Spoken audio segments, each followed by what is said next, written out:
Kita mau coba melakukan ini, saudara. Ini nggak datang otomatis, makanya kita perlu latihan ya untuk ini. Untuk kita membaca Alkitab juga sama. Waktu kita membaca Alkitab, kita mesti menyadari apa yang kita baca, apa yang kita lihat di Alkitab itu nggak tentu Alkitab. Itu nggak tentu 100% murni Alkitab. Itu nggak tentu 100% murni apa yang Alkitab mau berikan. Kadang-kadang kita sedang melihat sebenarnya adalah refleksi dari kacamata kita sendiri. Kemarin misalnya kita pakai contoh cerita Gideon, kan ya. Kita semua dibesarkan dengan cerita Gideon, mungkin buat kita yang mungkin Kristen dari kecil, dan mungkin kita seringkali banyak mengira cerita Gideon ujungnya adalah mengenai teladanilah Gideon. Itu maknanya kan ya. Teladanilah Gideon, mintalah tanda kalau kamu bingung sama kehendak Tuhan. Tapi ternyata sekali lagi saudara, setelah kita memperhitungkan cerita dengan lebih utuh kemarin, kita melakukan ini kan ya, kita mendapatkan ternyata maknanya sama sekali terbalik. Justru poin daripada cerita Gideon, justru makna daripada cerita Gideon adalah jangan teladani Gideon gitu kan ya. Orang yang minta tanda seperti Gideon itu bukan minta tanda karena dia mau percaya, tapi dia minta tanda karena dia nggak mau percaya, karena dia sulit sekali untuk percaya gitu maksudnya. Kemarin juga kita misalnya mengatakan, kita pakai contoh PL dan PB kan ya. Kita mengatakan orang justru lebih mudah salah tafsir yang mana? PL atau PB? PB, saudara, bukan PL. Kenapa? Karena setiap kali kita melihat PL, kita bingung. Waktu kita baca PL, dengan sendiri kita merasa PL itu aneh. Dan dengan demikian kita menyadari ada jarak.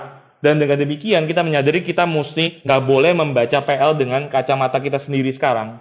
Kita mesti melakukan sesuatu untuk bisa mengerti PL dengan benar gitu kan ya. Makanya PL itu lebih gampang ditafsir kalau kita mau bilang, atau lebih tepatnya lebih susah untuk salah tafsir. Tapi PB saudara, dengan kalimat-kalimatnya yang sangat-sangat sepertinya langsung masuk akal kan ya.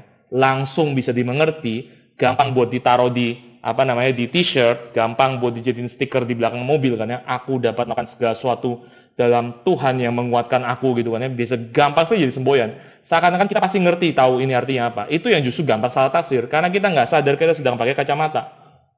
Suruh kira-kira ngerti kan ya. Kemarin kita mengatakan seperti ini. Kita udah pakai bahas contoh-contoh, kita ngomong soal istilah percaya dalam surat Roma. Kita bicara mengenai peran wanita dalam gereja dan seterusnya gitu ya. Oke, so ini sebabnya kita perlu belajar berpikir kritis untuk belajar menyadari sekali lagi kita semua sedang pakai satu kacamata sebenarnya waktu kita membaca Alkitab. Dan kita mesti aware dengan itu karena itu sangat mempengaruhi bagaimana kita menafsir. Nah, hari ini saudara, dan dalam beberapa kali pertemuan ke depan kita akan terus coba memakai pendekatan ini terus-menerus gitu dalam berbagai macam teks Alkitab, dalam berbagai macam kasus-kasus di Alkitab saudara. Hari ini kita akan pakai studi kasus 1 Korintus 11 ya. Urusan mengenai tudung kepala dan panjangnya rambut. Kita akan coba gali sebenarnya kira-kira apa yang jadi maksud Paulus.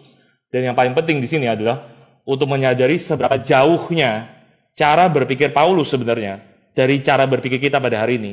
Untuk menyadari bahwa kita nggak bisa mengerti teks itu dengan benar kalau kita tidak rela untuk melepaskan atau menyadari bahwa kita sedang pakai kacamata gitu. Oke? Saudara boleh coba buka dari 1 Korintus 11, kita membaca dari ayat kedua sampai ayat ke-16 ya. 1 Korintus 11 ayat 1 Korintus 2 ayat 1 Korintus 11 ayat 2 sampai 16 ya. Kita baca bergantian ya saudara. Oke, saya mulai ayat 2 ya. Demikian firman Tuhan. Aku harus memuji kamu sebab dalam segala sesuatu kamu tetap mengingat akan aku dan teguh berpegang pada ajaran yang kuteruskan kepadamu. Tapi aku mau supaya kamu mengetahui hal ini, yaitu kepala dari tiap-tiap laki-laki ialah Kristus, kepala dari perempuan ialah laki-laki, dan kepala dari Kristus ialah Allah. Tiap-tiap laki-laki yang berdoa atau bernubuat dengan kepala yang bertudung menghina kepalanya. Tapi tiap-tiap perempuan yang berdoa atau bernubuat dengan kepala yang tidak bertudung menghina kepalanya, sebab ia sama dengan perempuan yang dicukur rambutnya. Sebab jika perempuan tidak mau menudungi kepalanya, maka haruslah ia juga menggunting rambutnya. Tapi jika bagi perempuan adalah penghinaan bahwa rambutnya digunting atau dicukur, maka haruslah ia menudungi kepalanya. Sebab laki-laki tidak perlu menudungi kepalanya. Ia menyinarkan gambaran dan kemuliaan Allah. Tapi perempuan menyinarkan kemuliaan laki-laki. Sebab laki-laki tidak berasal dari perempuan, tetapi perempuan berasal dari laki-laki.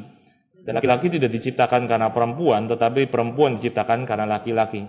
Sebab itu perempuan harus memakai tanda wibawa di kepalanya oleh karena para malaikat. Namun demikian dalam Tuhan tidak ada perempuan tanpa laki-laki dan tidak ada laki-laki tanpa perempuan. Sebab sama seperti perempuan berasal dari laki-laki, demikian pula laki-laki dilahirkan oleh perempuan dan segala sesuatu berasal dari Allah. Pertimbangkanlah sendiri, patutkah perempuan berdoa kepada Allah dengan kepala yang tidak bertudung? Bukankah alam sendiri menyatakan kepadamu bahwa adalah kehinaan bagi laki-laki jika ia berambut panjang, tetapi bahwa adalah kehormatan bagi perempuan jika ia berambut panjang? Sebab rambut diberikan kepada perempuan untuk menjadi penuntung. Tapi jika ada orang yang mau membantah, kami maupun jemaat-jemaat Allah tidak mempunyai kebiasaan yang demikian. Ya, oke, saudara, ini 3 ayat yang penting yang kita perlu bahas ya. Tapi akan lihat ke depannya juga. Yang mau jadi sorotan kita di sini, saudara, adalah bahwa Paulus itu sedang memakai alam jadi dasar argumentasinya. Jadi menurut Paulus, saudara, apa yang alamiah adalah pria kalau berambut panjang itu kehinaan, sedangkan kalau wanita berambut panjang itu kehormatan. Itu menurut Paulus, saudara. Nah, waktu kita membaca kayak gini, saudara, tanggapan kita tuh apa? Reaksi kita, respons kita, saudara. Ya kemungkinan besar ya, kita ngangguk kan ya. Kita ngangguk karena kita berpikir, ya masuk akal kan ya. Apa yang Paulus ngomong? Bahwa adalah alamiah kalau cowok itu rambutnya pendek, dan adalah alamiah kalau cewek itu rambutnya panjang. Kita ngangguk-ngangguk dan kita mengatakan Paulus mirip lah sama kebanyakan orang kan ya. Deket sama hari ini gitu maksudnya. Konteks Paulus itu ternyata nggak terlalu jauh beda sama konteks kita pada hari ini. Bahwa memang secara umum kita merasa yang natural dan alamiah adalah cowok bagusnya rambut pendek, sementara cewek itu bagusnya rambut panjang. So, sekali lagi saudara, saya pengen kasih lihat ini karena saya pengen saudara menyadari bahwa kecenderungan kita itu adalah untuk merasa konteks Paulus itu dekat sama konteks kita. Dan dengan demikian waktu kita membaca ayat ini kita ngangguk-ngangguk dan sebenarnya kita nggak sadar betapa jauh gak kira-kira antara apa yang Paulus ngomong di sini dengan apa yang ada di otak kita pada hari ini, saudara. Ya, kesimpulan hari ini, saudara, nanti saya harap gitu ya, adalah untuk kita menyadari ternyata apa yang Paulus anggap sebagai alamiah itu jauh banget dengan apa yang kita anggap sebagai alamiah. Ya, jauhnya sangat jauh, saudara ya. Sebagaimana memang seharusnya begitu. Karena ada jarak 2000 tahun, saudara, di antara kita dengan dia kan ya. Nah, hari ini saudara, bahan artikel hari ini boleh ke halaman yang berikutnya. Itu supaya saudara percaya sama saya sedikit gitu ya. Saya nggak bikin ini sendirian, saudara. Ini ada sumbernya. Ini dari Troy Martin, seorang PhD dari Saint Xavier University, dia mengajar di sana. Dan ini jurnalnya keluar dari JBL, Journal of Biblical Literature ya. Ini bukan jurnal antah berantah atau whatever, saudara. Journal of Biblical Literature itu saudara bisa cek, itu salah satu jurnal yang prestisnya paling tinggi dalam hal biblical theology gitu ya. Oke. Terus satu halaman lagi.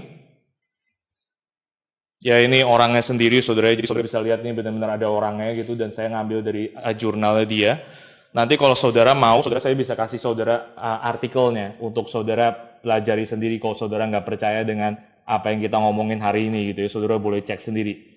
Tapi intinya, saudara ya, adalah dalam bagian ini, saudara, kita akan lihat Martin itu berusaha untuk menafsir bagian ini bukan dengan mengasumsikan kemiripan sudut pandang kita dengan sudut pandang Paulus, tapi Martin menafsir bagian ini dengan cara melihat sudut pandang zaman tersebut, khususnya pengertiannya mereka mengenai fungsi rambut itu apa, dan itu yang akan menjadi dasar kenapa Paulus mengatakan apa yang dia katakan, saudara ya. Sekali lagi ya, berarti ini kita akan melihat beberapa contoh dari teks-teks medis kuno dari zaman Yunani Romawi. Teks-teks dari zaman Yunani itu tulisan-tulisan orang Yunani mengenai apa itu rambut dan fungsinya apa bagi mereka. Oke? Dan intinya adalah kita maka berusaha untuk membaca Paulus sekali lagi bukan dengan sudut pandang kita. Tapi kita berusaha untuk membaca Paulus lewat sudut pandang orang-orang pada zaman Alkitab itu ditulis, pada zaman Perjanjian Baru itu ditulis. Gitu kan ya? Dan itu yang saya harap kita bisa lihat pada hari ini, saudara. Ketika saudara dengar pembahasan hari ini, sekali lagi ini masih introduksi ya, disclaimer dulu, saudara ya. Saudara akan merasa mungkin, banyak dari saudara akan merasa mungkin, ini kaget ya, merasa ini aneh banget, merasa ini gila, konyol, dan sebagainya gitu ya, mungkin saudara. Tapi saya mau berjanji kepada saudara satu hal, oke? Yaitu kalau saudara terus dengar sampai habis hari ini, in the end, ujungnya, di akhir PA, saudara akan mengerti, saudara akan merasa bahwa semua yang aneh dan gila dan konyol dan gak masuk akal ini ternyata sangat-sangat masuk akal. Itu janji saya. Dan saya berniat untuk menepati janji itu. Jadi sekali lagi, saudara, tolong waktu saudara lihat pembahasan ini, saudara merasa ini anehnya banget, saudara tahan dulu ya. Dan kita akan lihat sampai belakang, saudara ya. Oke? Yaitu masuk akalnya gimana nanti di belakang, yaitu kalau benar bahwa inilah konsepsi yang ada pada Paulus zaman itu, inilah konsepsi orang-orang di zaman itu pada waktu itu, maka tulisan yang Paulus tulis itu jadi masuk akal, sangat masuk akal, oke? Itu janji saya kepada saudara. Oke? Ya. Kita langsung masuk aja gitu ya ke slide berikutnya, please. Ya. Nah, Martin memulai jurnalnya, saudara, dengan melihat satu problem terutama di dalam pasal ini, yaitu adanya kontradiksi antara ayat 5 dan 6 versus ayat 15. Nah, saudara bisa lihat jelas kan ya, kontradiksinya di mana. Kalau saudara lihat ayat ke-5 dan ayat ke-6 ya, itu basically poinnya apa, saudara? Poinnya adalah buat Paulus, seorang wanita harus menudungi kepalanya waktu dia berdoa dan berbuat kan ya. Oke, itu jelas banget kan ya, kayaknya gitu. Lalu di ayat ke-15 saudara lihat, jadi di atas dia mengatakan rambut wanita itu harus ditutupi, ditudungi.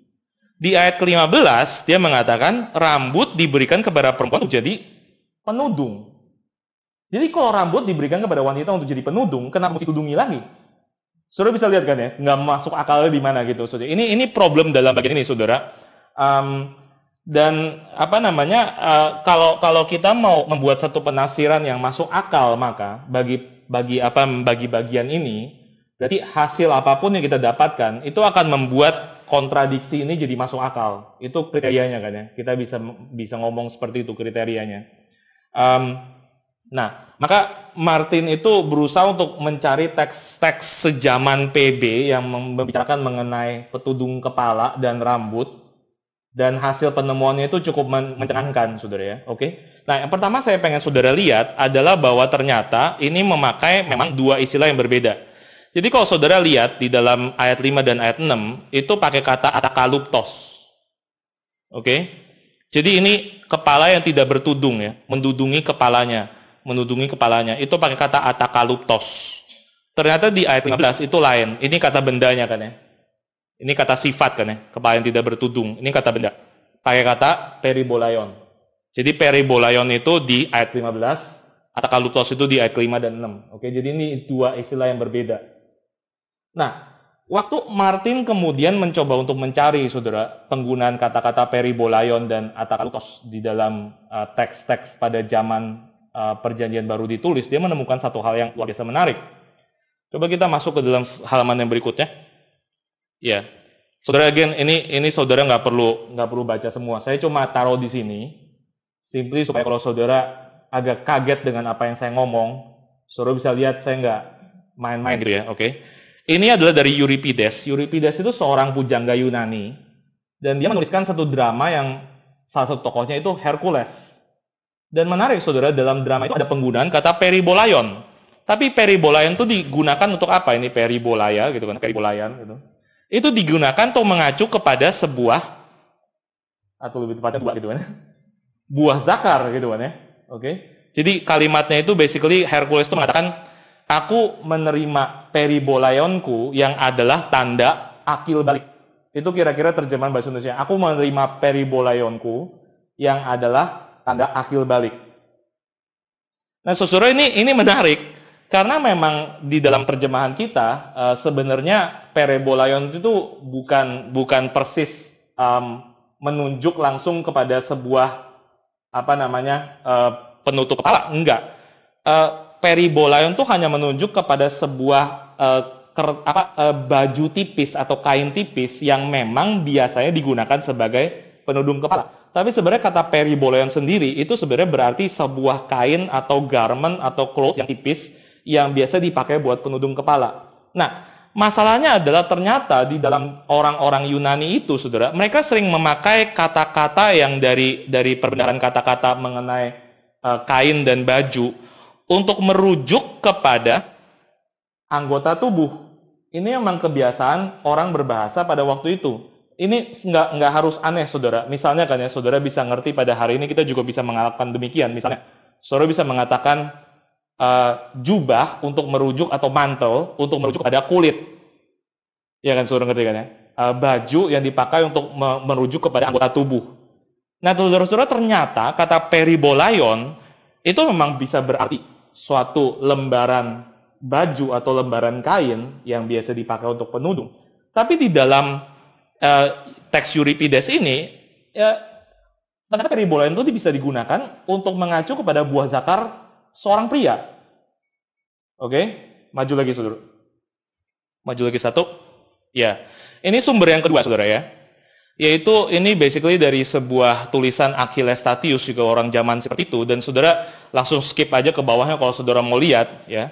Yaitu di dalam tulisan dia, peribolae itu kembali digunakan untuk merujuk kepada buah zakar.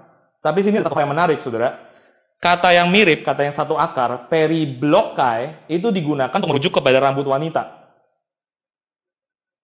Jadi ini ceritanya, saudara ya, adalah saudara bisa lihat itu puisi erotis lah kalau kita mau bilang dalam zaman tersebut yang membicarakan mengenai seksualitas antara seorang pria dan wanita. Dan waktu mereka membicarakan seksualitas mereka menggunakan kata-kata pengganti. Dan yang menarik, saudara, sekali lagi kata-kata penggantinya adalah pertama buah zakar itu dimetaforkan sebagai peribolaion.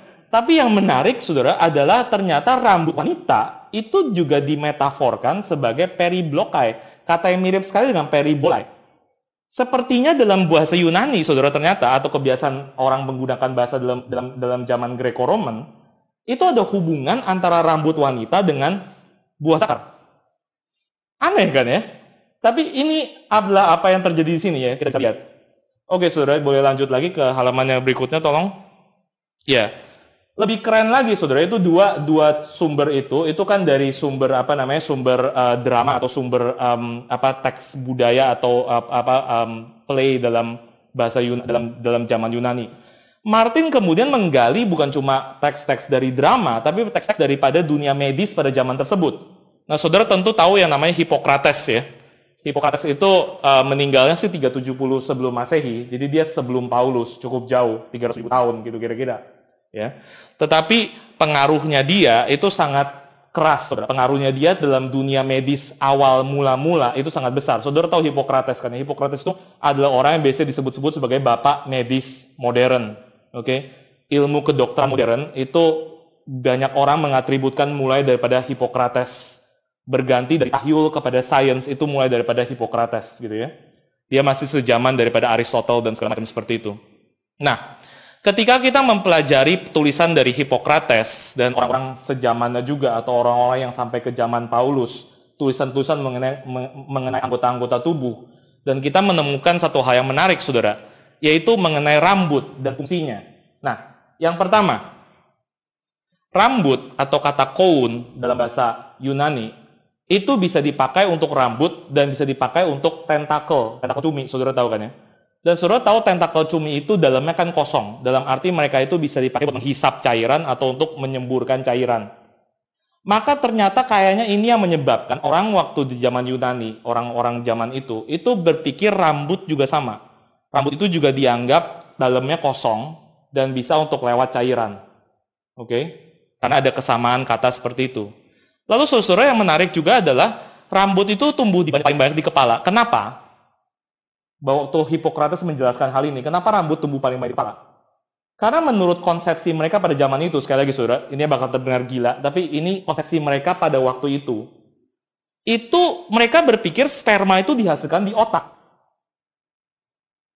Maka buat mereka, kenapa rambut paling panjang di kepala? Karena ini tempat penghasil sperma, dan sperma itu menempati rambut, di tengah-tengah rambut, di dalam rambut, di bagian yang kosong di dalam rambut. Konsepsi mereka pada waktu itu gitu ya. Evidence-nya, saudara, menarik, ada logikanya, yaitu mereka mengatakan itu sebabnya pubic hair, saudara, bulu di bagian alat kelamin, itu baru tumbuh ketika kita akil balik. Karena konsepsi mereka itu adalah saat ketika saluran dari otak, saluran dari sperma, itu akhirnya sampai bertumbuh, nyambung sampai ke alat kelamin. Itu sebab rambut yang tadinya tumbuh di kepala, itu akhirnya tumbuh di daerah pubic. Saudara bisa ngerti ini kan? Masih bisa ngikutin saya kan ya? Oke, sekali lagi saudara, ini konsepsi pada zaman itu gitu ya. Kita hari ini tahu lain. Tapi saya pengen kasih tahu saudara konsepsi pada zaman itu, dan sekali lagi ini semua diambil daripada tulisan-tulisan daripada orang-orang, daripada Hippocrates sendiri dan juga orang-orang yang sejaman dia dan meneruskan gaya pemikiran dia. Intinya ini konsepsi pada zaman itu dalam dunia Greco-Roman. Oke?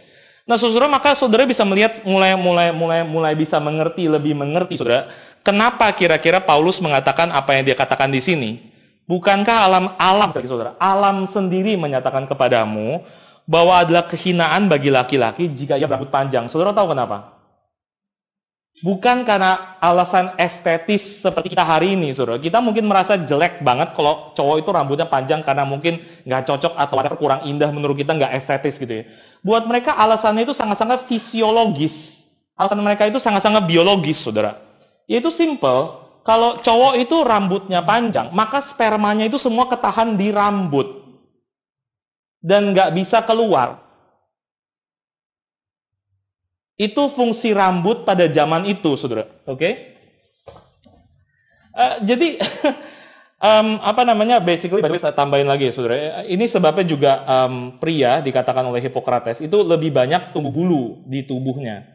Bukan cuma di kepala, kan ya, tapi juga di dada, di punggung, kumis, dan sebagainya, saudara. Karena memang natur daripada pria itu kan mengeluarkan sperma, menghasilkan dan mengeluarkan sperma. Jadi memang harus memproduksi lebih banyak. Itu sebabnya tubuh pria itu lebih banyak rambut, saudara. Mungkin, ya, saudara, mungkin ini menjelaskan kepada kita kenapa pria pada zaman itu kalau digambarkan itu biasanya rambutnya nggak panjang. Saya nggak tahu sih seberapa akuratnya ya depiksi daripada patung-patung atau lukisan-lukisan yang hari ini dapatkan seperti misalnya lukisan Julius Caesar misalnya. Tapi kalau saudara perhatikan lukisan Julius Caesar, saudara nggak pernah lihat digambarkan dengan rambut panjang. Rambutnya pendek banget kan? Kalau saudara pernah lihat patung atau ini Julius Caesar, saudara. Karena mungkin konsepsinya memang konsepsi yang ini, saudara ya. Pria dengan rambut panjang dalam konsepsi mereka, itu akan mengakibatkan sperma yang dihasilkan itu ditahan di rambut. Dan akhirnya nggak keluar. Dan dengan demikian, mandul. Jadi waktu kita mulai melihat 1 Korintus 11-14, mengatakan seperti itu, kita mungkin baru menyadari, oh mungkin sepertinya apa yang Paulus lihat sebagai alamiah itu beda loh dengan apa yang kita hari ini anggap sebagai alamiah. Sebaliknya, saudara, maka bagi wanita, menurut Hippocrates, natur wanita itu bukan untuk menghasilkan dan mengeluarkan sperma. Natur daripada wanita adalah untuk menerima dan menyerap sperma. Ini kita semua tahu kan ya? Menyerap sperma dari alat kelamin menuju ke rahim. Maka justru perlu rambut panjang. Karena rambut panjang ketika kosong, itu dianggap punya kekuatan untuk, karena vakum gitu kan ya, menarik. Semakin banyak rambutnya, semakin panjang rambutnya, semakin kuat tarikan dari alat kelamin naik rahim. Karena tarikannya ke otak. Saudara ngerti maksudnya kan ya? Ini konyol banget kan ya? Ini gila banget. Tapi saudara harus mengakui ada logikanya kan ya? Bukan tanpa logika gitu pemikiran seperti ini gitu. Jadi penulis zaman tersebut, penulis lain, Pseudo Polyclides, itu mengatakan bahwa rambut panjang itu maka tidak cocok untuk laki-laki, tetapi sangat cocok bagi wanita, khususnya wanita yang voluptuous. Atau kalau kita mau terjemahkan dalam bahasa sekarang, cocok bagi wanita yang seksi. Saudara. Jadi intinya gini, saudara, sejauh ini kita sudah bisa melihat, ternyata dalam konsepsi budaya atau medis Greco-Roman pada waktu itu, Yunani Romawi pada waktu itu, rambut wanita itu benar-benar dekat hubungannya dengan alat kelamin. Ini satu hal yang saudara harus lihat gitu ya. Oke. Nah, maju lagi satu. Ya.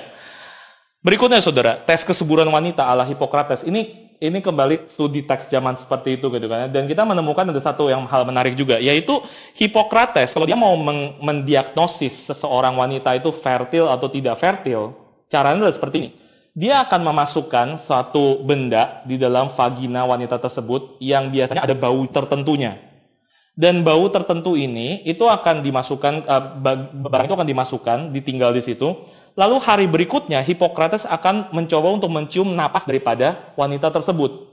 Kalau bau barang yang dia taruh di vagina itu muncul di napas wanita tersebut, Hippocrates akan mengatakan wanita tersebut fertil, wanita tersebut subur. Karena itu membuktikan tidak ada penyumbatan saluran dari alat kelamin sampai ke kepala. Oke, tapi kalau dia tidak menemukan bau tersebut, maka dia akan mengatakan wanita ini tidak subur karena sepertinya ada sumbatan entah di mana yang menjadikan saluran dari alat kelamin tidak bisa mencapai ke otak dan tidak bisa mencapai ke rambut. Oke, konyol ya. Tapi inilah konsepsi mereka pada zaman itu, saudara. Dan kalau saudara masih nggak yakin, kita punya satu catatan lagi, saudara, dari Soranus, ini juga seorang dokter. Dan Soranus itu ternyata tidak setuju dengan pemikirannya Hippocrates. Dia tidak setuju dengan diagnosisnya Hippocrates. Tetapi saudara perhatikan bagaimana dia tidak setuju. Dia tidak setuju bukan karena dia menolak konsepsi Hippocrates yang menghubungkan antara rambut dan kelamin. Bukan itu keberatannya, saudara. Di dalam tulisannya kita menemukan keberatan Soranus itu adalah karena dia mengatakan begini. Enggak, Hippocrates. Gas atau bau itu bisa naik lebih cepat dan lebih mudah daripada cairan. Jadi kalau kamu mencium itu bau yang barang yang kamu taruh di alat kelamin itu kan gas uap, berupa uap kan ya. Uap itu bisa naik dengan gampang, enggak tentu cairan bisa naik, maksud dalam hal ini sperma. Jadi dia menolak diagnosisnya Hippocrates dengan mengatakan, kalaupun kamu mencium baunya, enggak tentu, enggak ada sumbatan. Karena tetap aja mungkin gas itu bisa naik lewat cara yang lain, yang cairan nggak bisa naik. Saudara, ya? Keberatannya itu, saudara, itu bukan disebabkan karena dia menolak konsepsi hubungan antara kepala atau rambut dengan alat kelamin. Bukan, dia mengakui itu justru. Keberatannya adalah karena urusan gas dan cairan. Jadi saudara bisa dapat konfirmasi sekali lagi bagaimana memang orang zaman itu punya konsepsi seperti ini. Nah, ini yang penting, saudara, yang berikutnya yang penting. Karena kita melihat ini sekali lagi konsepsi ini itu bukan cuma muncul dalam teks medis. Ini muncul di dalam berbagai macam drama, cerita-cerita pada zaman tersebut, yang membuktikan konsepsi ini bukan cuma beredar di antara para ahli, tapi beredar sampai ke rakyat. Ini satu argumen yang penting untuk mengatakan kenapa Paulus mungkin punya pikiran seperti ini juga. Saudara, berikutnya tadi kan saudara melihat dalam Euripides, menulis mengenai Hercules. Saudara melihat dalam, siapa tadi namanya, saya udah lupa, Atticus Tilius atau whoever itu gitu ya, yang menulis dalam satu erotic poem. Sekarang saudara melihat dalam Aristophanes. Aristophanes menulis satu drama, saudara, di mana ada tokoh Blepyrus, suami, menuduh Praxagora, istrinya, berzina dengan orang lain. Dan saudara lihat apa yang dipakai oleh Praxagora sebagai pembelaan diri. Dia mengatakan kepada Blepyrus, silakan Blepyrus, cium, endus kepala saya, rambut saya. Apakah kamu mencium bau sperma atau tidak? Saudara bisa melihat kan ya, ini jelas banget satu konsepsi yang ternyata beredar sangat-sangat mendarat, saudara, pada zaman tersebut. Ini bukan cuma konsepsi yang ada pada orang-orang ahli medis pada zaman itu, tapi juga sampai merakyat. Yaitu bahwa rambut wanita dewasa itu punya pengaruh atau punya bagian atau punya peran yang sangat kuat dalam urusan perkelaminan, basically. Bahwa rambut wanita itu sepertinya dianggap sebagai alat kelamin juga, gitu maksudnya. Nah, yang berikutnya, nah ini menarik, ini berikutnya ini paling menarik, saudara, karena ini adalah hasil dari tulisan Tertullian, seorang bapak gereja yang di tahun segini setelah Masehi. Jadi saudara dapetin tadi Hippocrates itu mati tahun berapa? 370 sebelum Masehi kan ya. Dan saudara menemukan sampai ini bertahan, konsepsi ini bertahan sampai Tertullian yang mati kira-kira 240 setelah Masehi. Periode Paulus itu ada di tengah-tengah ini kan ya, Paulus dan Perjanjian Baru. Ngerti ya saudara? Jadi kalau saya bisa membuktikan kepada saudara bahwa dalam dunia Greco-Roman konsepsi ini bertahan kira-kira sampai seperiode ini, maka saudara bisa mengambil kesimpulan dengan cukup yakin, meskipun sekali lagi kita nggak bisa mengatakan pasti-pasti banget, tapi kita bisa mengambil kesimpulan cukup yakin bahwa Paulus dan orang-orang di dalam Perjanjian Baru itu juga punya konsepsi yang sama gitu kan ya. Dan saudara lihat apa yang Tertullian ngomong. Ketika Tertullian membahas mengenai ayat ini, saudara, mengenai suruhan Paulus ini, Tertullian menambahkan yaitu bahwa Tertullian menambahkan aturan Paulus mengenai tudung kepala wanita itu hanya berlaku bagi wanita yang dewasa. Tidak berlaku untuk wanita yang masih kecil atau anak perempuan yang belum puber. Kenapa Tertullian mengatakan seperti ini? Sekali lagi, saudara. Saudara bisa ngerti kan ya? Karena anak perempuan yang belum puber, rambutnya itu dianggap tidak berfungsi sebagai alat kelamin. Hanya ketika dia puber, hanya ketika dalam konsepsi orang pada waktu itu sudah terbentuk saluran dari kepalanya sampai ke alat kelaminnya, barulah rambut itu dianggap sebagai alat kelamin. Maka yang perlu untuk menudungi kepalanya bagi Tertullian hanyalah wanita dewasa yang sudah puber. Saudara, ini salah satu kalimat yang ditulis itu. Maka Tertullian mengatakan, baiklah dia yang tidak menggembar-gemborkan bagian bawahnya, juga tidak menggembar-gemborkan bagian atasnya. Baiklah dia yang menutupi bagian yang bawah, juga menutupi bagian yang atas. Dan ini dia bukan sedang bicara mengenai misalnya vagina dan buah dada. Enggak, saudara. Karena dia sedang ngomong konteksnya itu adalah mengenai rambut, sekali lagi. Dia sedang ngomong rambut yang di bawah dengan rambut yang di atas. Kalau rambut yang di bawah itu ditutupi, rambut yang di atas juga harus ditutupi. Karena sekali lagi saudara, konsepsi ini masih berlaku even pada zaman Tertullian. Maka kembali ke Paulus, saudara, boleh tolong maju lagi satu halamannya. Maju lagi ke Paulus. Kita bisa mengatakan maka waktu kita kembali melihat 1 Korintus 11 ayat 15 sekarang. Sebab rambut diberikan kepada perempuan untuk menjadi peribolaion. Sekarang sudah ngerti nggak maksudnya apa? Peribolaion sekali lagi, saudara. Peribolaion tadi kita mengatakan ini ternyata satu kata Yunani untuk mengacu kepada buah zakar pria. Dan bukan penudung kepala. Urusan penudung kepala itu ada di ayat 5 dan 6 tadi. Bahwa wanita harus menduduki kepalanya.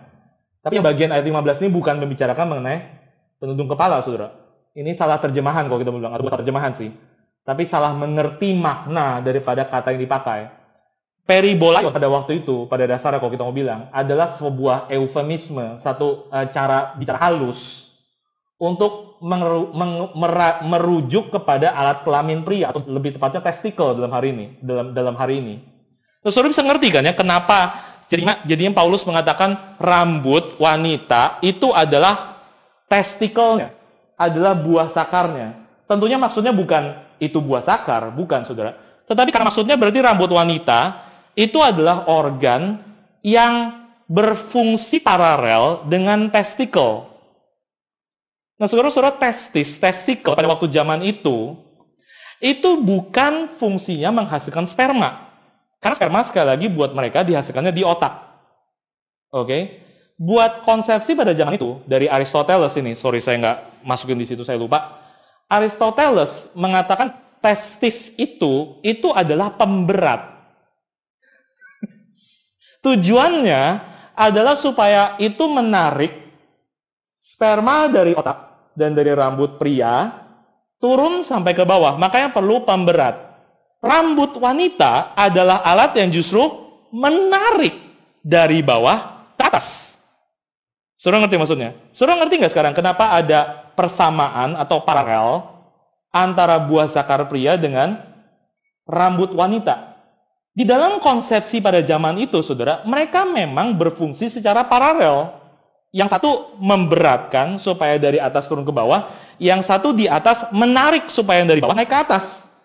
Oke, saudara bisa nangkap ini? Jadi waktu Paulus mengatakan sebab rambut diberikan kepada perempuan untuk menjadi peribolaion, kita mengerti sekarang maksudnya apa, saudara? Maksudnya adalah Paulus mengatakan, kamu harus tudung kepalamu, kamu harus ini. Bukankah alam mengatakan kepadamu bahwa kehinaan bagi pria kalau dia berambut panjang? Kenapa, saudara? Karena mandul. Dan bahwa adalah kemuliaan bagi seorang wanita kalau dia berambut panjang. Kenapa, saudara? Karena itu berarti dia subur, gitu kan ya, kalau kita mau bilang gitu maksudnya. Lalu dia mengatakan rambut diberikan kepada wanita untuk menjadi testisnya wanita tersebut, untuk menjadi buah zakar wanita tersebut. Karena inilah organ yang berfungsi secara paralel bagi wanita. Makanya tolong ditutup. Oke, saudara bisa ngerti kan ya sekarang? Ini sangat pertama ini pengertian ini itu menyelesaikan kontradiksi antara ayat 5 dan 6 dan 15. Ya kan ya? Karena mereka tidak berbicara mengenai hal yang sama, saudara.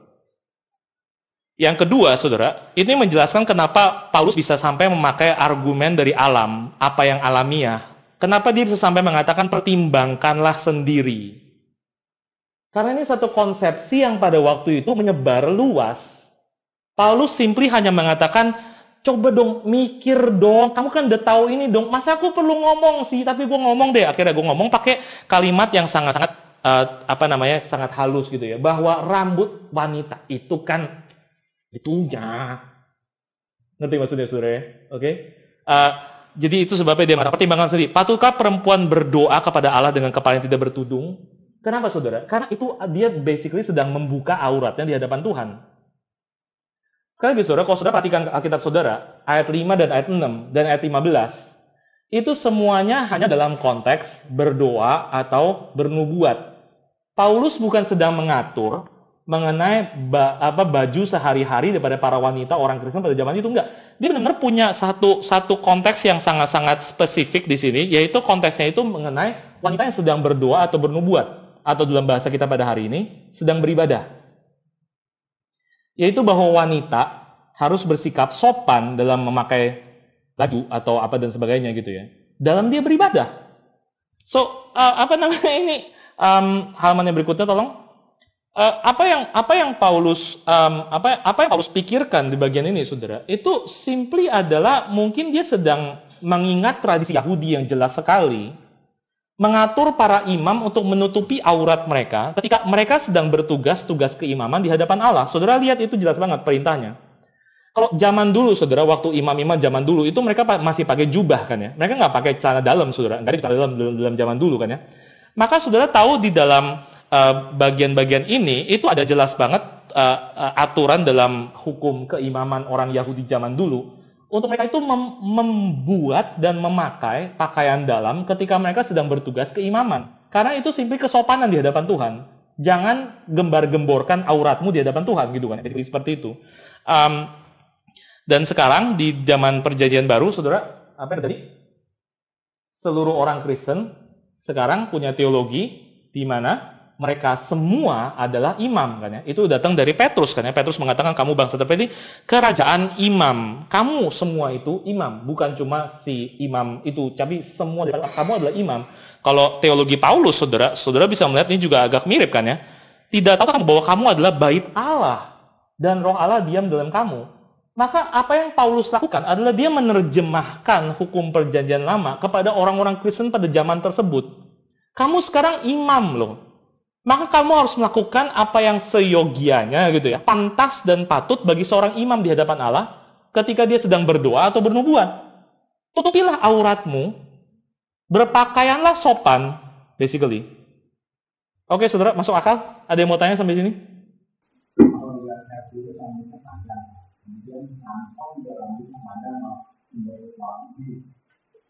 Samson itu kan orang Yahudi, dan itu zaman PL. Makanya sekali lagi, tolong saudara, kita lagi bahas perjanjian baru, gitu kan ya. Dan perjanjian baru itu punya konteks sendiri, yang sudah terlepas dari konteks perjanjian lama. Ini makanya saudara, kenapa kita sama sekali gagal untuk membaca Alkitab seperti ini. Karena kita pikir Alkitab itu sesuatu dokumen yang sepertinya semua konteks sama, kayak ditulis pada satu zaman yang sama, terus dalam satu budaya yang sama. Kalau kamu ngerti bagian ini seperti ini, belakangnya semua juga kayak gitu. Enggak, saudara. Paling tidak, saudara harus membagi Alkitab menjadi dua konteks besar. Yang pertama adalah perjanjian lama yang ditulis di dalam konteks yang biasa orang sebut dengan konteks Ancient Near East, kan ya. Jadi itu konteks pada perjanjian lama, saudara, dengan bangsa-bangsa Near East yang pada waktu itu, Mesopotamia, Babilonia, Mesir, dan kawan-kawannya. Konteks perjanjian baru itu ditulis dalam zaman Greco-Roman. Itu budaya yang pada waktu itu menjadi konteks penulisan perjanjian baru. Maka waktu kita membaca apa yang terjadi di perjanjian baru, saudara, jangan dicampur-campur adukan dengan perjanjian lama, saudara. Maksudnya ngerti dalam hal ini. Aturan Simpson itu berlaku pada waktu Simpson itu di dalam konteks Ancient Near East, dan mereka nggak punya konsepsi seperti ini. Seperti yang dari tadi kita lihat, ini konsepsi datang daripada pemikir-pemikir Yunani. Paulus, meskipun dia orang Yahudi, dia adalah orang yang sangat-sangat learned. Dia adalah seorang sarjana. Dia sangat masuk ke dalam tulisan-tulisan orang Romawi dan Yunani, kita tahu itu.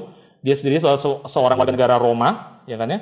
Dia lahir juga di Tarsus, di daerah Romawi, saudara, bukan di Israel. Yang kedua adalah dia sedang bicara kepada orang-orang di Korintus. Dan kalau saudara sekali lagi mengerti, orang-orang di Korintus itu punya latar belakang secara kebanyakan adalah orang-orang berbudaya Yunani. Ini bukan sedang bicara kepada orang-orang di Yerusalem.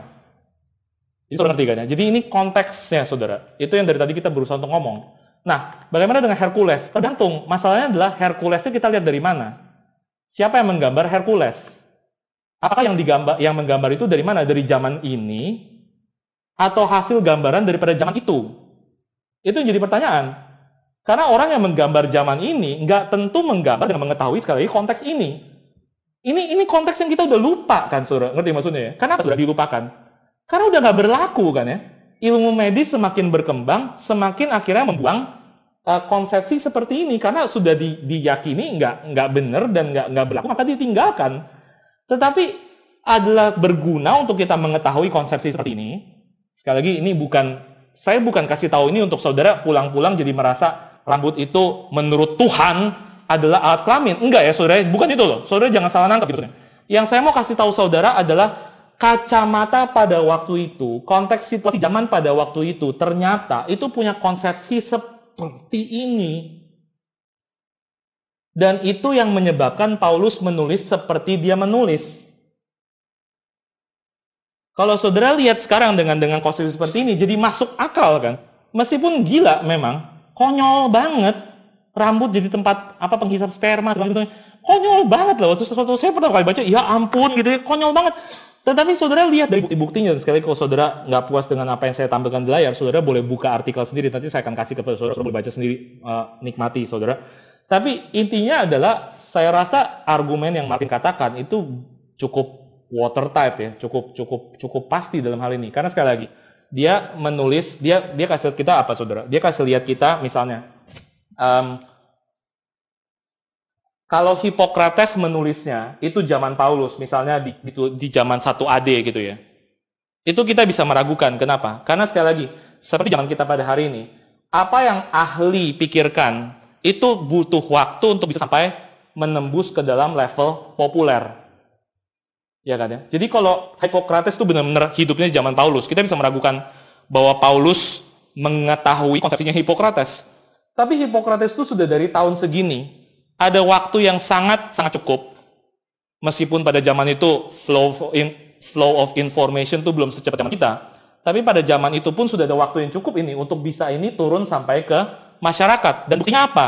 Buktinya adalah sekali lagi, ini bukan cuma muncul di teks medis, ini muncul di film-film pada zaman itu, saudara, kalau kita mau bilang, yaitu drama-drama pada zaman itu. Ini konsepsi yang sudah merakyat, basically kalau kita mau bilang, pada zaman Paulus. Dan ini bertahan paling enggak sampai Tertullian di tahun 240 setelah Masehi. Dengan demikian, kita bisa mengambil kesimpulan, kemungkinan sangat besar Paulus dalam penulisannya di Perjanjian Baru, itu juga tahu mengenai konsepsi ini. Ini konsepsi yang memang pada waktu itu wajar, lumrah, dan umum. Ada yang lagi mau tanya? Kalau misalnya kayak gitu, berarti Yesus kan hidup di dalam zaman itu. Nah, ketika di Yohanes 12 disebutkan mengenai yang wanita menyurati Yesus. Di ayat 4 kan dibilang, di ayat 3 kan dibilang, maka Maria mengambil setengah kaki minyak tarwasu murni yang mahal harganya, lalu meminyaki kaki Yesus dan menyirtainya dengan rambutnya. Gitu kan ya? Iya. Which is, pertama gini ya, ada dua jawabannya, Anne. Pertama adalah, kita mungkin jadinya bisa lebih mengerti kenapa orang-orang di sekitar Yesus pada waktu itu berespons dengan muarah luar biasa. Ini tindakan yang mungkin mereka akan lihat sebagai tindakan asusila kalau mereka punya konsepsi seperti ini. Bisa kan ya? Ini menjelaskan ya, justru kan ya. Kedua, mungkin juga mereka nggak punya konsepsi seperti itu, karena sekali lagi itu adalah di Betania. Itu di daerah Israel, daerah Yahudi. Dan ini sekali lagi kita sedang membicarakan konsepsi yang beredar dalam budaya Greco-Roman. Memang sekali lagi saudara, tetap Yahudi pada waktu itu, Yudea, itu adalah bagian daripada kerajaan Romawi. Jadi to a certain extent, pasti ada pengaruh yang masuk dari budaya Greco-Roman kepada Yahudi pada zaman itu. Tetapi mungkin kita bisa asumsikan, karena orang Yahudi sangat kolot ya, dalam menjaga tradisi, mereka mungkin di daerah mereka, paling tidak, itu tidak segitu terekspos-nya terhadap pemikiran atau konsepsi seperti ini. Paulus, kita mesti ingat, itu belakangan kan ya. Paulus belakangan, dan sekali lagi dia sedang menulis kepada Korintus. Ini sangat penting, kenapa dia menulis di Korintus. Misalnya kalau dia menulis di Efesus keluar hal seperti ini, itu mungkin jadi agak lebih tanda tanya. Karena Efesus itu surat edaran yang diberikan kepada semua gereja misalnya, dan bukan cuma kota-kota yang lebih bersifat Greco-Roman. Korintus, kita tahu, itu lebih condong kepada arah budaya Greco-Roman dibandingkan kepada arah budaya Yahudi, meskipun tetap ada orang Yahudi di sana. Ibaratnya kalaupun ada orang Yahudi di sana, mereka orang Yahudi New York yang sudah paham dan peka dengan budaya orang-orang New York. Kira-kira ngerti kan ya? Jadi itu kira-kira jawabannya. Bisa dua ini, dan nggak masalah. Kalau itu benar-benar mereka punya konsep seperti itu, sekali lagi, ini mungkin menjelaskan kenapa mereka begitu marah. Kalau mereka misalnya nggak punya, nggak masalah juga, karena sekali lagi ini beda tempat dan mungkin juga beda konteks. Ini sebabnya saudara, kenapa Matius sama Markus itu sangat-sangat ini kan ya, atau lebih tepatnya sama Lukas. Karena Matius itu ditulis untuk orang-orang Yahudi kan ya. Maka ini berbeda mereka membacanya. Sedangkan Markus itu ditulis untuk kebanyakan audiensnya. Para scholar mengatakan kemungkinan ditulis bagi orang-orang Kristen yang lebih berlatar belakang orang Yunani. Makanya saudara lihat di dalam Matius itu hampir nggak pernah ada cerita Tuhan Yesus melayani ke tempat-tempat daerah orang non-Israel. Hampir nggak ada. Sedangkan kalau saudara pergi ke Markus, ada cerita-cerita di mana Yesus melayani di daerah Dekapolis misalnya, yang adalah notabene daerah orang-orang non-Israel. Kenapa? Karena audiensnya beda, saudara. Maka berita yang dipilih juga berbeda. Ini serunya belajar Alkitab, untuk kita menyadari mereka itu bukan, sekali lagi, saya ngomongin berkali-kali, bukan satu buku dari depan sampai belakang.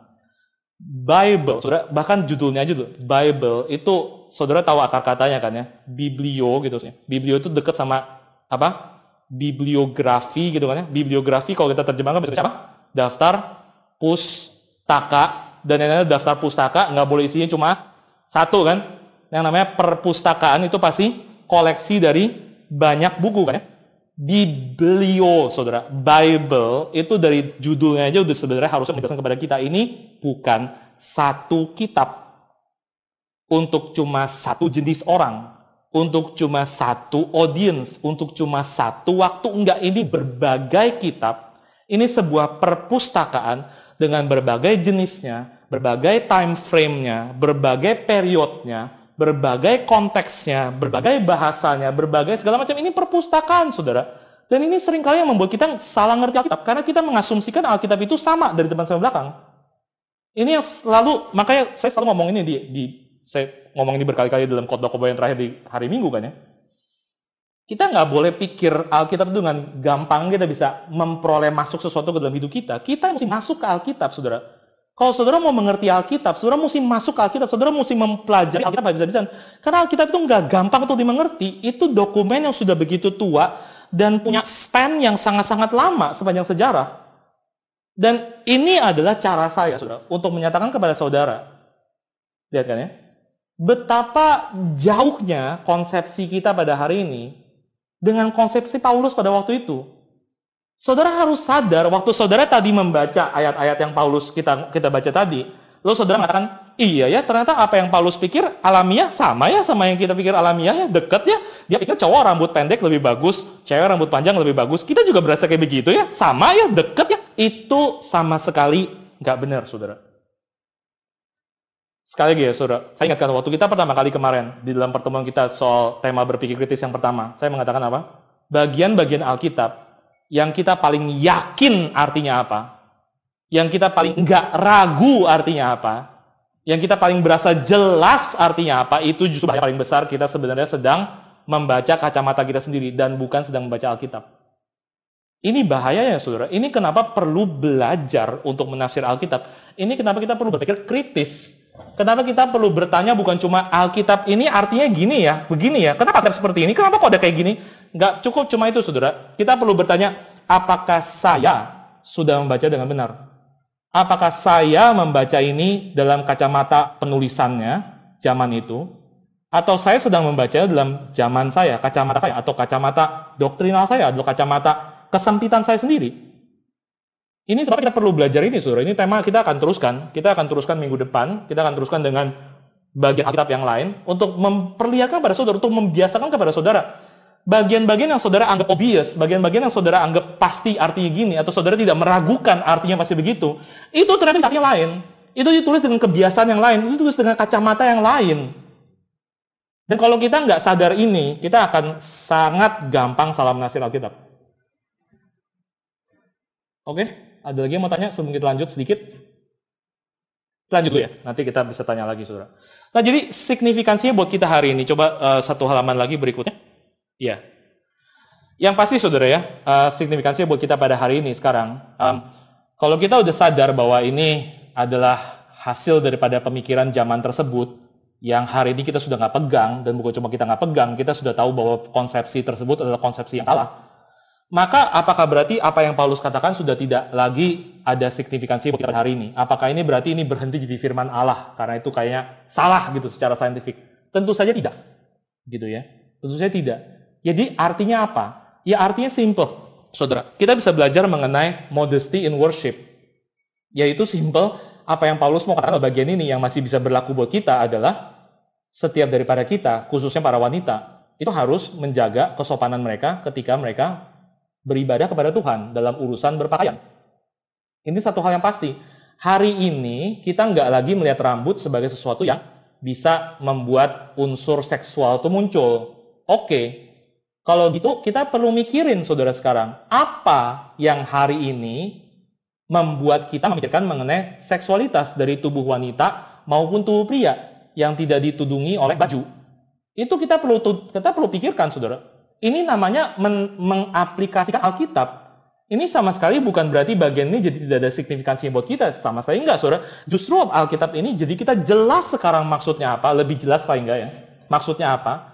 Dan lebih jelas juga bagaimana kita mengaplikasikannya pada hari ini kan ya. Jadi saudara bisa pikirin hal itu gitu ya. Tapi intinya saudara, apa yang Paulus katakan itu adalah cara untuk menunjukkan kesopanan dalam berpakaian pada zaman itu. Yang memang didasarkan kepada cara berpikir yang masih sangat-sangat kuno dalam ilmu medis.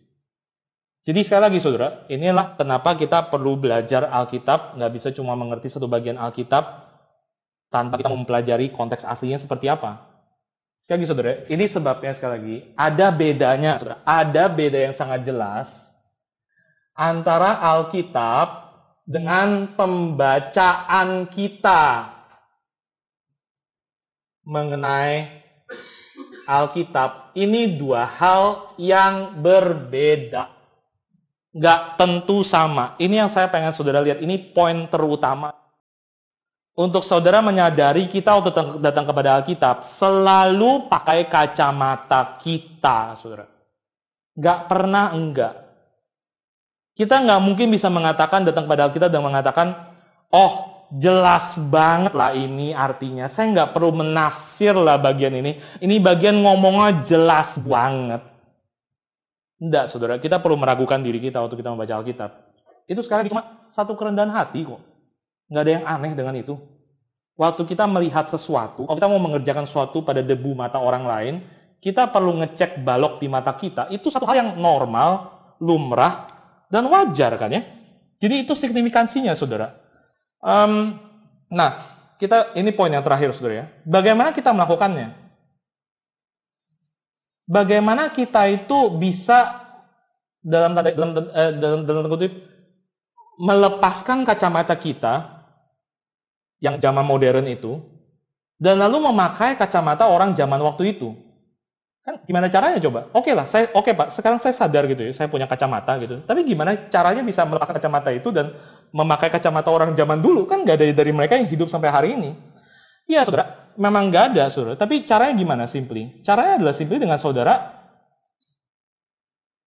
meresapi gitu ya, tulisan-tulisan daripada orang-orang zaman seperti itu. Ini tugasnya para Bible scholar kan ya. Kita of course tahu nggak semua dari kita diharuskan hal seperti ini, saudara. Itu bukan poin saya.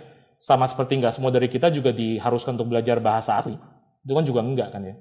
Tapi saudara perlu rendah hati sih dalam pembacaan saudara sehari-hari dalam Alkitab untuk menyadari bahwa perlu satu pengetahuan yang luar biasa lengkap mengenai zaman tersebut untuk bisa benar-benar membacanya dengan sesuai dengan apa yang dimaksudkan oleh orang-orang di zaman tersebut. Gila saudara gitu ya, sekali lagi saya pakai contoh yang simpel ya. Tadi pagi saudara, itu saya mengalami kemacetan nggak kira-kira luar biasa gitu ya. Karena ada jalur yang biasa 2 jalur, itu jadinya sejalur yang sebelah yang ke arah sana, itu semuanya sedang diaspal. Jadi cuma pakai jalur yang ke arah sini. Dan karena jalur yang ke sana itu yang pagi-pagi mau berangkat kantor, yang sebelah sini kan kosong kan ya. Jadi orang semua ambil jalur yang sini mau ke sana. 2 jalur. Lalu di tengah-tengah ada truk sampah dari sana mau kemari. Jadi dia maksa. Jadi 2 jalur jadi 1 jalur gitu kan. Macet luar biasa. Karena macet luar biasa, maka orang-orang yang mau ke sana akhirnya mulai ngambil jalur yang sebenarnya belum jadi ini untuk ke sana, saudara. Tapi semuanya berujung pada 1 jalur lagi. Jadi 4 jalur jadi 1. Saudara bisa bayangin ya kayak apa ya. Macetnya nggak kira-kira, saudara. Saya 600 meter kayaknya sejam. 3 jam saya tadi dari rumah kemari pagi-pagi. Parah banget. Nah anyway, saya menunggu di mobil dengan kesel kayak gitu, itu benar-benar hampir nggak gerak, saudara. Benar-benar hampir nggak gerak. Bayanginnya 600 meter 1 jam gitu ya. Oke, bisa bayangin kayak apa gitu. Di belakang saya ada truk pickup yang agresif banget. Kayak gereng-gereng gitu ya. Terus mepetin pantatnya hidungnya di pantat saya gitu kan. Padahal ini nggak gerak gitu loh maksudnya. Lu mau ngapain sih gitu maksudnya? Mepetin kayak gitu nggak gerak, lu mau diapain gitu kan. Terus kalau depan ada gerak sedikit aja gitu ya, dia klakson gitu ya. Aduh kayak maksudnya gimana gitu ya. Jadi saya sedang apa yang saya lakukan? Yang saya lakukan adalah saya sedang menilai suatu situasi. Saya membaca suatu situasi. Dan saya merasa orang ini nggak tepat melakukan apa yang dilakukan. Dengan asumsi, apa asumsinya saudara? Asumsinya adalah, apa yang saya lihat ini adalah apa yang dia lihat. Iya kan ya? Saya mengalami situasi yang sama dengan dia gitu loh. Jadi kenapa dia harus agresif, ribut-ribut kayak gitu kalau saya bisa tenang? Terus ngerti kan ya dasar logikanya kan ya?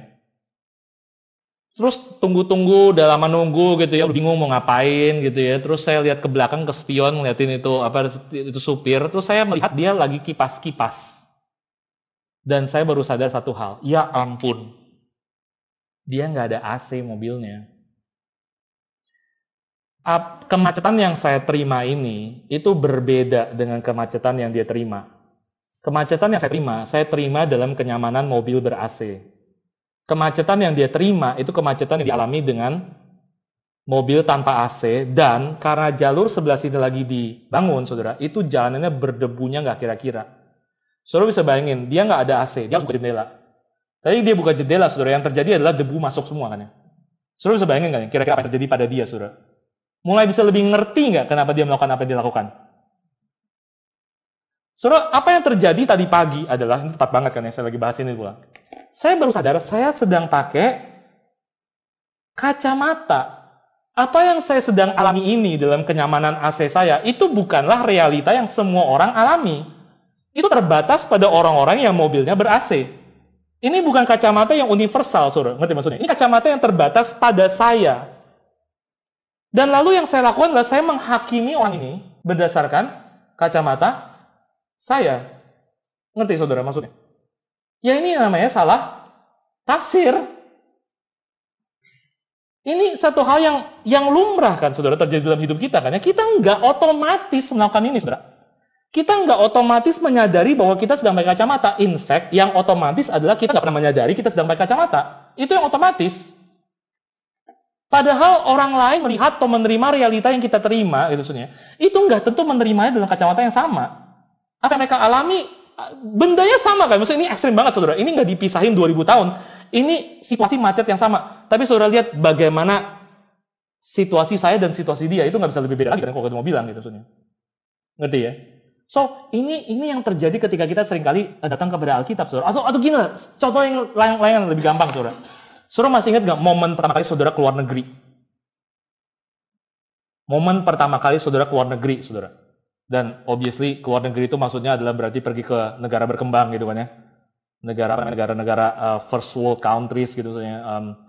Singapura, Jepang, Australia, New Zealand, Amerika, Eropa gitu kan ya. Maksudnya itu saudara, of course bukan ke Zambia dan ke Tanzania dan kawan-kawannya, of course gitu maksudnya bukan. Saudara masih ingat nggak perasaan saudara ketika waktu saudara masuk ke tempat-tempat seperti itu? Saudara mengatakan apa biasanya? Apa kalimat yang keluar?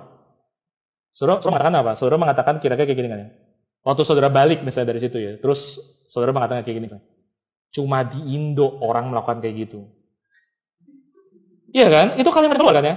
Itu apa saudara? Itu momen apa sih? Itu momen ketika kita menyadari bahwa kita nggak universal.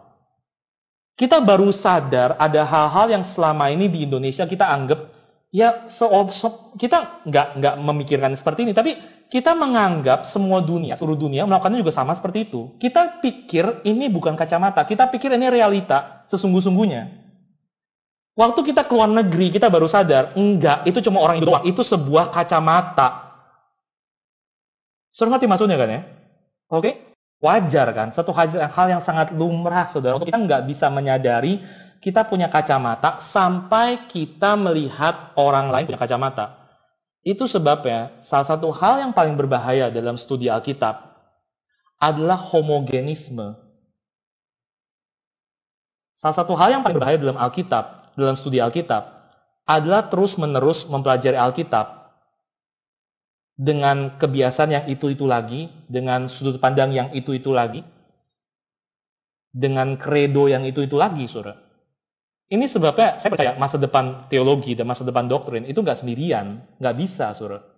Masa depan kita, kalau kita mau berkembang sebagai orang Kristen, itu bukan dengan membuat satu kubu benteng yang tidak tertembus dan juga bukan cuma tidak tertembus dari luar ke dalam, tapi juga tidak tertembus dari dalam keluar, mendirikan sebuah menara gadig di mana kita bisa aman dengan semua yang kita percaya dan kita amini, tanpa pernah meragukan semua itu. Nggak bisa, saudara, ke depannya kayak begitu. Karena kalau itu yang terjadi, kita nggak bakal sadar kita sedang pakai kacamata.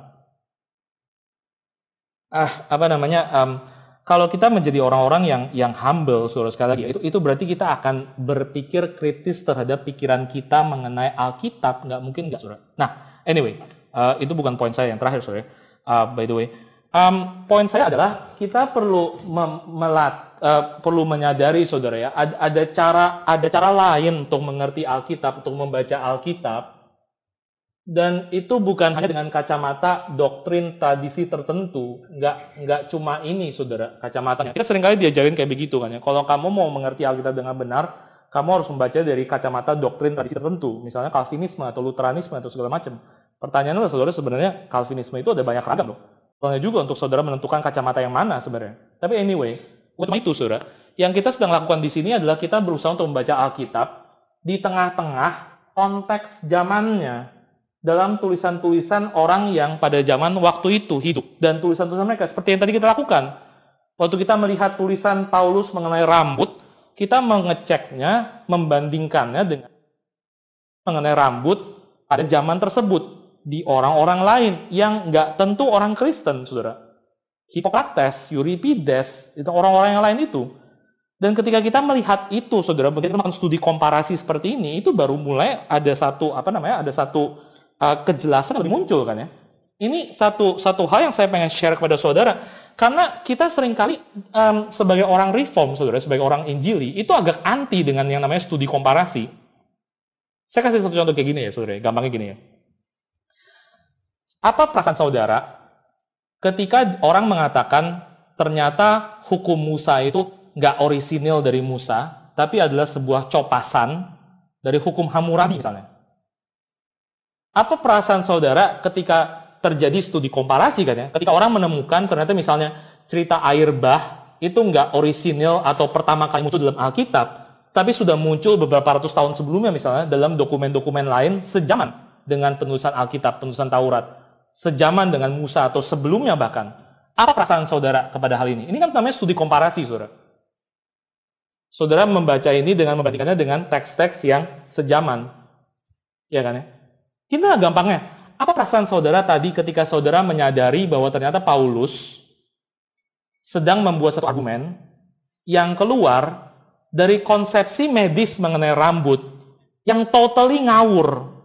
Apa perasaan saudara?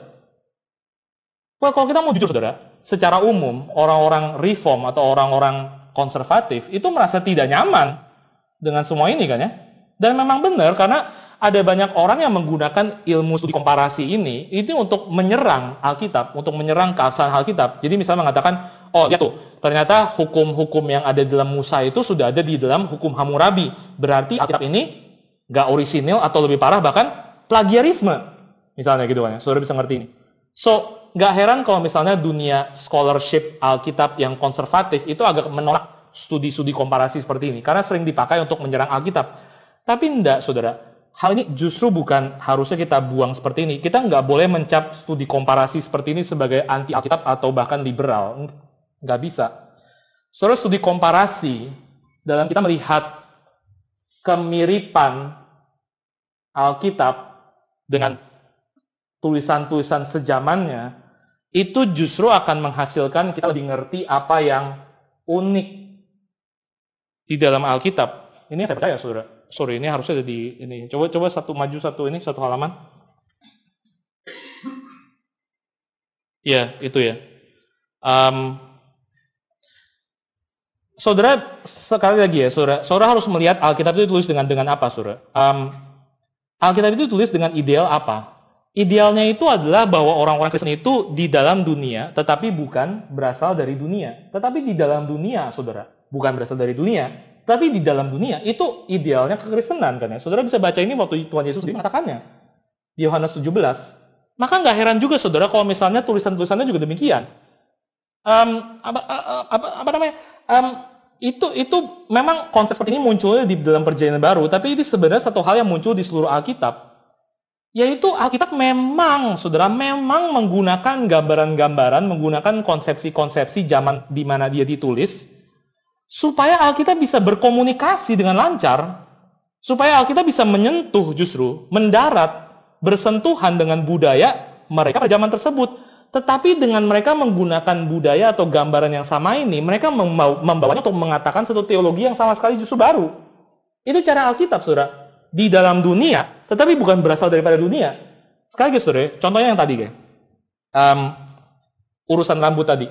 Bukankah saudara sekarang justru malah lebih menangkap apa keunikan daripada pemikiran Paulus? Lewat apa saudara menangkap keunikannya? Lewat saudara menyadari kemiripannya. Kemiripannya di mana sekali lagi? Kemiripannya adalah bahwa Paulus sama seperti zaman tersebut berpikiran, punya konsepsi bahwa rambut wanita itu bagian daripada alat kelamin. Itu miripnya kan ya? Oke. Uniknya di mana saudara? Uniknya adalah saudara melihat bagaimana Paulus itu tidak membatasi aturan keimaman dalam menutupi alat kelamin kepada sebagian orang, seperti layaknya orang-orang pada zaman tersebut. Saudara, even zaman tersebut pun, itu agama-agama dalam zaman tersebut, itu tetap punya hierarki pembedaan, saudara, antara imam dengan orang biasa. Itu satu hal yang lumrah pada zaman tersebut. Kenapa coba saudara pikir orang-orang Korintus bisa sampai mereka nggak sadar bahwa mereka itu harus menutupi kepala mereka ketika mereka berdoa?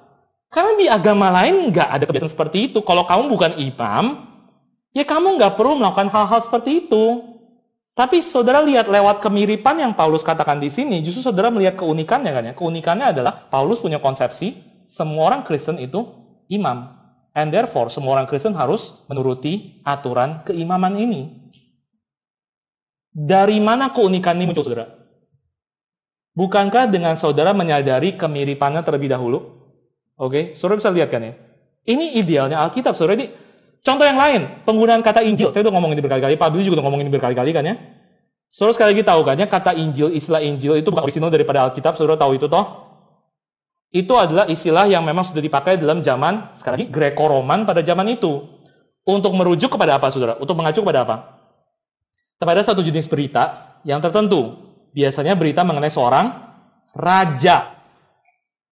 Dan namanya Injil itu dipakai untuk menceritakan mengenai raja yang sudah lahir, sudah naik tahta, dan oleh karena itu berita ini punya dampak kepada orang-orang di seluruh teritori raja tersebut. Iya kan ya?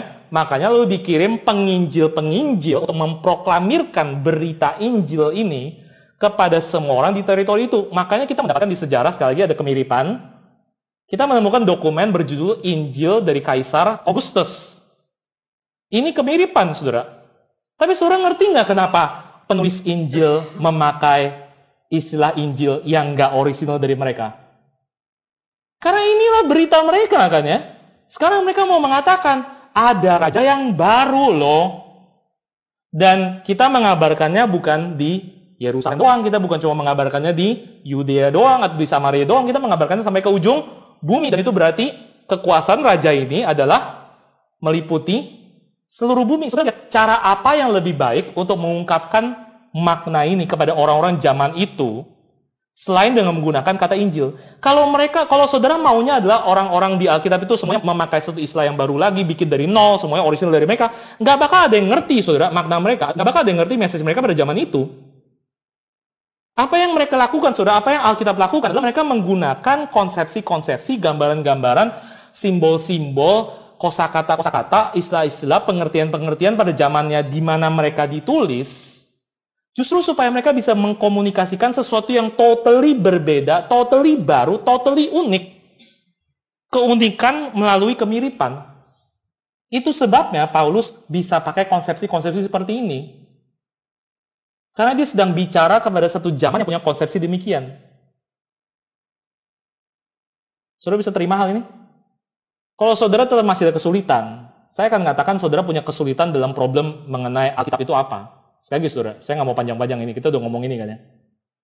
Tapi sekali lagi, kalau saudara punya kesulitan, kenapa Alkitab harus pakai konsepsi manusia yang terbatas, yang pada akhirnya ketahuan salah? Kenapa Alkitab ada kayak begini? Ini bakal dihina-hina loh sama orang-orang yang duniawi dan sebagainya gitu. Kalau saudara masih merasa kayak begitu, saya nggak tahu konsepsi saudara mengenai Tuhan saudara itu apa. Karena saya justru kagum dengan Tuhan yang seperti ini. Tuhan yang tidak jijik dengan keterbatasan manusia. Tuhan yang nggak pernah merasa perlu jauh-jauh dari keterbatasan manusia. Tuhan yang tidak pernah merasa insecure kalau dia disalah mengerti orang. Tapi Tuhan yang mau mengkomunikasikan beritanya dengan sebegitu jelasnya, maka dia menuliskan wahyunya lewat konsepsi-konsepsi orang dalam zaman-zaman di mana mereka ditulis. Karena tujuannya itu. Tujuannya bukan untuk menjaga nama baiknya. Ini bukan Tuhan yang insecure, saudara, sampai dia melakukan hal seperti itu. Saya justru kagum sama Tuhan yang kayak gini sih. Saya justru sama sekali nggak kagum dengan Tuhan yang insecure banget, saudara. Yang pokoknya, oke, enggak, Paulus jangan tulis kayak gitu. Itu ngawur, Paulus. Lu nggak tahu yang benar kayak apa. Rambut jadi enggak bisa Paulus. Dikte. Gua nggak peduli. Lu ngerti atau apapun yang gua tulis. Gua nggak peduli. Lu pokoknya dikte yang gua tulis. Ya. Itu bukan Tuhan yang saya kagumi, saudara. Kayak gitu. Lagi pula, sekali lagi, saudara. Inspirasi Alkitab itu dekat sekali hubungannya dengan inkarnasi. Karena anak Allah itu bukan cuma anak Allah. Dia juga firman Allah kan ya. Dan saudara lihat apa yang anak Allah lakukan. Dia menjelma jadi manusia yang terbatas, saudara. Saking dia 100%-nya manusiawi, orang sampai meragukan keilahian dia loh. Ya kan? Jadi lalu kenapa sih kalau Alkitab kita itu saking 100% manusiawi, maka orang meragukan keilahiannya? Karena saudara ada problem dengan itu. Itu problem siapa, saudara? Jangan-jangan itu problem saudara dan bukan problemnya Tuhan. Tuhan sendiri nggak punya problem itu. Tuhan kita itu bukan Tuhan yang insecure, saudara. Dia itu adalah Tuhan yang 100% ilahi, dia menjelma jadi 100% manusiawi. Saking manusiawinya, orang bisa salah ngerti dia itu manusia. Sampai nggak nangkep dia itu ilahi. Itu Tuhan kita, itu Yesus Kristus. Dan gak heran kan ya, kalau kita kembali lagi ke Alkitab kita dan kita melihat apa. Sekali lagi saudara, kalau saudara menganggap saya menyeleweng dari teologi reform, saya akan tanya saudara, coba saudara buka semua teologi sistematika reform teologi yang paling penting.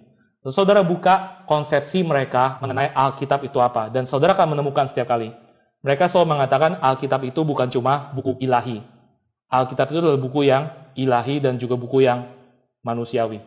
Semua sistematika teologi reform yang penting itu mengatakan hal ini. Maka kita nggak perlu khawatir dengan ini, saudara. Dengan studi-studi seperti ini, yang sepertinya kayak membongkar keterbatasan atau kemanusiaan dari teks-teks Alkitab. Justru saya rasa harusnya adalah iman kita itu semakin dikuatkan lewat semua ini. Dan saya harap saudara melihatnya juga demikian. Mari kita berdoa. Bapak di surga, kami bersyukur untuk hari ini. Saya bersyukur untuk bahan yang cukup berat yang boleh diberikan meskipun dalam berbagai keterbatasan. Tapi kami bersyukur untuk itu dan kami minta Tuhan yang senantiasa bekerja untuk kami boleh lebih menyadari betapa firman-Mu bukanlah hal yang simple, Tuhan. Oh, firman-Mu adalah firman yang begitu amazing, begitu luar biasa, begitu di atas, begitu di bawah, begitu ilahi, begitu manusiawi. Tuhan, kami minta ampun kalau kami selama ini jadi orang-orang yang begitu insecure. Kami menginginkan firman-Mu karena itu ilahi, berarti itu harus dilepaskan dari semua keterbatasan manusiawi. Tapi kami boleh melihat hari ini, Tuhan, bahwa Engkau tidak seperti demikian. Engkau adalah bukan Allah yang menjauhkan diri-Mu dari segala keterbatasan manusiawi. Engkau juga adalah Allah yang merangkul keterbatasan manusiawi. Bahkan merangkul keterbatasan yang paling sempit, yaitu kematian. Supaya apa? Supaya Engkau boleh menyentuh kami. Supaya Engkau boleh menarik kami. Supaya Engkau boleh bersentuhan dan bersekutu dengan kami. Kami minta Tuhan yang terus boleh mendidik kami dalam mengerti apa itu Alkitab dan bagaimana kami menggunakannya di hadapan Tuhan. Terima kasih Tuhan, dalam nama Tuhan Yesus kami berdoa dan bersyukur. Amin.